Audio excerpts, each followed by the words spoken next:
जल्दी आओ, नहीं तो मैं गिर जा रही हूँ।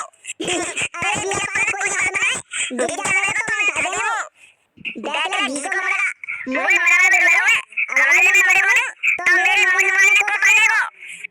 अरे मैं तो काका टेंशन ले रहा हूँ, तेरी बहू है और बच्चे ने मैं देख रहा हूँ, सबने अकेले खवा दे रहा हूँ।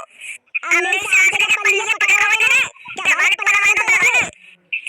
चलो तुमने अब खवा जगा दे तो बेटा रहेगा। पहला झगड़िया मत पौवा पे वाले, तब ये भूसा की पल्ली उठे ना, ये पौवा मांग रही है। अब तो क्या करूँ तो, मेरी सास के लिए एक पल्ली रखी है, सिर्फ पौवा मांगने लगा हुआ है। देख झगड़िया, ये भूसा की पल्ली तो तब रखी जा रही है, तेरा गाड़ी में पेट्रोल लग जाएगा जितना वही। अरे झगड़िया, ये बता, भूसा की पोटली जमीन आ रहा है क्या फिर मैं ट्रैक्टर लेके जाओ? अरे प्रधान जी एक मिनट रुक जाओ, जी मेरी सास को ढीका मारा, देवा